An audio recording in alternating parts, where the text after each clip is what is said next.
Welcome back to today's video. Today I'm going to go over how to play the Sicilian defense in chess. It's a very aggressive opening and we're going to go over it in just 10 minutes. Now the idea of the Sicilian defense is that black simply responds to 1e4 with this move pawn to c5. It's very aggressive in chess because it's not confrontational. It's fighting for the center almost indirectly. Black is very confident if they play c5. If you've watched any of my previous videos, you know I say it's the best opening with the black piece against e5. Bobby Fischer said the same thing. He, in fact, loved the Sicilian, but he only liked certain variations.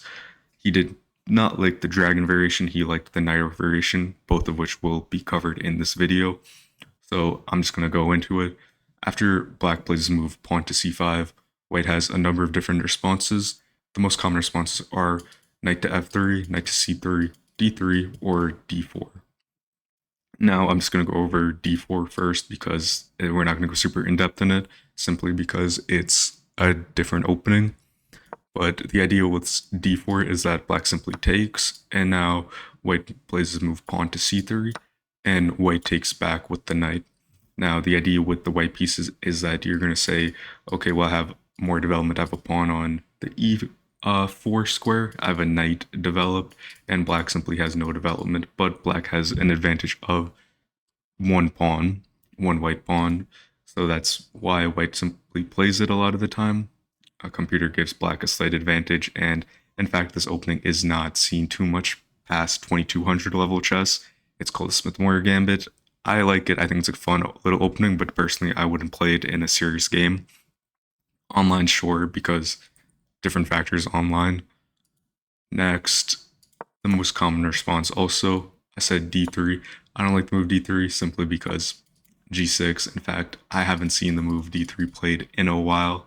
So I'm just going to show you the simple ideas with black. If your opponent does decide to play d3, white will typically play this move g3. Obviously, you just put your knight here, develop, fight for the center, play knight to f6. Remember, black can't push this pawn, otherwise you'll stake it with the knight. And now, white plays this move, sorry, not f4, c4, just clamping down on the center, a very stonewall structure. Basically killing off its light squared bishop from the center of the board. It's going to fianchetto, fight for the center indirectly. Now, that's about as much as I'll go into it. I guess just one more. Black plays e6. Now they play f4, just getting this super aggressive, taking space with the white pieces. But remember, white has no development yet. And in fact, black has a slight advantage. Now, another idea with c5 is the most common, which is knight to f3. When white plays knight to f3, be prepared for a long battle. But these games with the Sicilian, they're very tactical. They're very enjoyable to play. So I'm going to go over two main variations in this line with the Sicilian defense. Against f3, you're going to play this move pawn to d6. The idea is simple. You want to just prevent this move e5 from being played, and you want to prep in case they play this move d4, because you can take and you have a stronger center. And in fact, the best move for white here is to play d4. Black here will take on the d4 square, knight takes back, and black plays this move knight to f6, fighting for this e4 pawn. Black here has a number of moves. They play f3, they could push. Pushing is a terrible move, by the way. They could play bishop d3, but the most common and probably what you'll see in 99% of your games is just this knight move to c3, just defending this pawn and fighting for the center. Now, here, black has a number of moves they can play. I think if you've watched the Magnus Carlsen 2026 Norway chess, he played the Knight of Sicilian a lot. I made a video on that if you want to go watch it after this.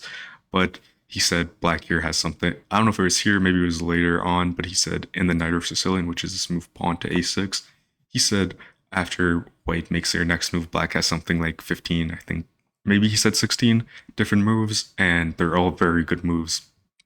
So it's very theoretical, this opening. In fact, even with chess computers, I would still argue that this opening is the least understood by humans, and honestly, even chess computers to an extent. But after pawn to a6, the idea of pawn to a6 is very simple. You don't want to allow this knight to get to the b5 square.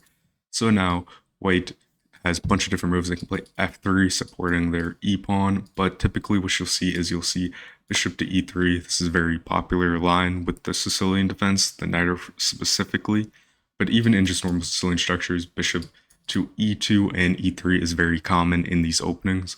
And now, computer likes this move e5. I love e5 with this, but computer likes for the knight to fall back to b3. Since I play the Sicilian a lot, I know the computer says knight to b3, but sometimes, and I'd say it's about 45-55 that the knight will fall back to uh, the f3 square, but the idea is simple regardless of where you put it.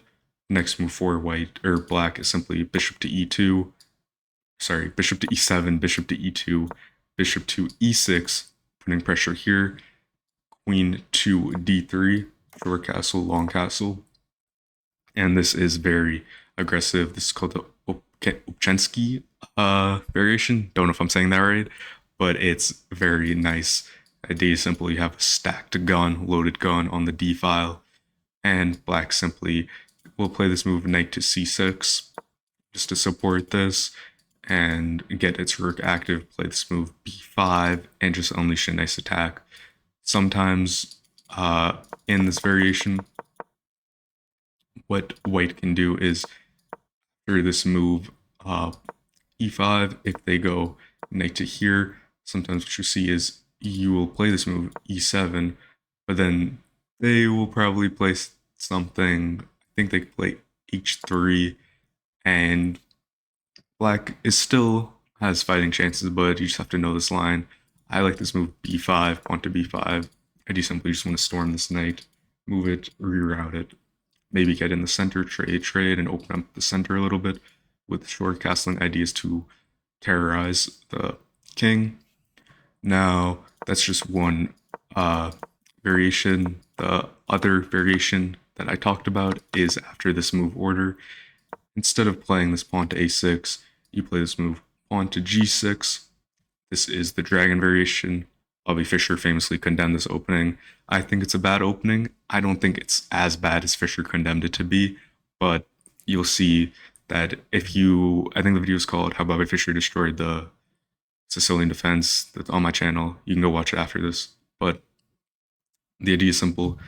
You just want to fianchetto this bishop, fight for the center indirectly, use very sort of hyper modern Larson switch opening ideas. But it's not the best move. In fact, this is typically all you really need to know with the dragon if you want to play it. But here, sorry, not b5. I meant bishop g7. b5 will come later when you try to storm it, but the idea with the white pieces is simple. White's just gonna castle long, black's gonna castle short, and white's gonna unleash this brutal kingside attack, and typically white can force this move knight to e5 eventually, which is very bad for black. In fact, at perfect chess always is a draw, but white can almost guarantee a draw, but typically they can fight for a winning chance. And you also don't see this opening too much at the grandmaster level because it's such a not bad opening, but it's a bad opening. I'll say that it's a bad opening. It's not the best, but it's not the absolute worst. So that's just another variation with it. You have other variations. I think you can play some like hyper modern, hyper accelerated dragon. That's just the same thing that you might have a little more success with, but also this is just another variation that you will see most of the time in chess. The white pieces will play this move knight to c3. This is called the closed Sicilian. Black just responds with their knight to c6, simple, fighting for the center, supporting their e square and the d4 square. Now white has a number of moves, can play this move knight to f3, and now black typically should play this move e5 or e6. I like e5 sometimes if I'm feeling a little bit dubious. I'll play a nice fianchettoed bishop. I'm a big fan of these sort of hyper modern systems because it just looks much better. This is the accelerated dragon, by the way. It's much better than the normal dragon just because you get your fianchettoed bishop out much sooner and your knight won't get attacked super easily yet. But if they don't, if you don't want to play this, play the move e5. Now, just some move orders that will probably come up in the closed Sicilian because it's a closed position. It's going to be very positional chess. It's going to be very tight chess. Bishop to c4, pawn to d6, pawn to d3. Very Stonewall setup, almost a London-esque. Now, black number moves. I like e7. Told you in the Sicilian, these are going to be your best friend. Putting your bishops on these squares are just super, super nice ideas. Now, I think you typically want to play, I think, knight to d2. I will probably play this. I don't like the close Sicilian too much, but it typically doesn't come up super often. I would say it comes up often, sorry, but not as often as an open Sicilian because most people prefer the open positions. Closed positions can get just super boring, so nobody really likes to play too much. And you see this white knight has to rear out because it needs to just be able to play optimal chess. The knight should go back to f1 because you don't really want to touch this too much. You don't want to push your f pawn because your king is still in the center. You need to open up your dark squared bishop for some attacking chances and just get a nice attack going with the white pieces. But you see this is very aggressive chess. Black has this barrel of just pieces that they can just utilize fully.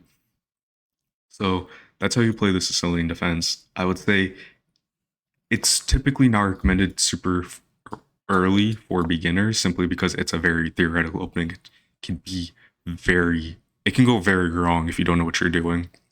But it's a great opening. In fact, I think all levels should play it, but just know what you're doing. And I would say that at the lower levels, maybe don't go for a knight or you can go for a dragon or hyper accelerated dragon. In fact, I think that's probably better at the higher level. Once you reach like 2000, 1800 plus, go for those more open Sicilians and Nightorfs because they're just better. They're objectively better. You can go through different lines, different variations with it.